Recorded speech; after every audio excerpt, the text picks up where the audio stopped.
উপকূলীয় জেলা বাগেরহাটের লবণাক্ত জমিতে অমৌসুমী তরমুজ চাষ করে সাফল্য পেয়েছেন কৃষকরা। মাছের ঘেরের ওপর মাচায় তরমুজ চাষ করে বেশি লাভবান হচ্ছেন তারা। এতে প্রয়োজনীয় পরামর্শ দিচ্ছে কৃষি বিভাগ।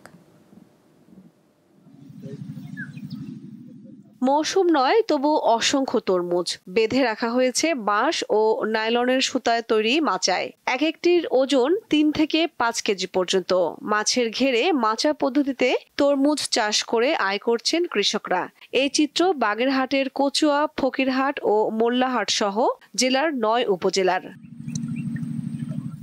কচুয়া উপজেলার কাঠালিয়া গ্রামের কৃষক ওমর শিকদার ৩৩ শতক জমিতে চাষ করছেন ইয়েলো বার্ড, তৃপ্তি ও ব্ল্যাকবেরি জাতের তরমুজ।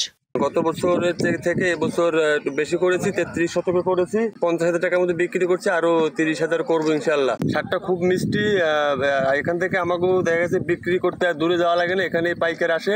মিষ্টি ও ওজনে ভালো এই তরমুজ চাষ লাভজনক হওয়ায় ওমর শিকদারের মতো আরো অনেকে আগ্রহী হয়েছেন।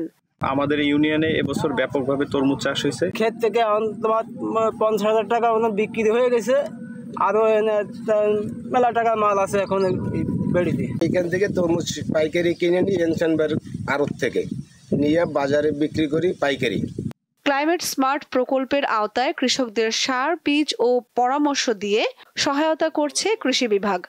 এই অক্সিজেন তরমুজ করে লাভ দুই দিকে। একদিকে হলো যে সে বাজার মূল্য বেশি পাচ্ছে, লাভ আমরা শশাচ্ছি, যেখানে একজন কৃষক কেজি প্রতি ৫০ টাকা করে কেজিতে তারা পাইকারি দরে বিক্রি করছে। এবছর বাগেরহাটে ৬৮ হেক্টর জমিতে উৎপাদিত হয়েছে ২৩৮০ মেট্রিক টন তরমুজ, যার বাজার মূল্য ১২ কোটি টাকার মতো। দীপ্ত, বার্তা কক্ষ।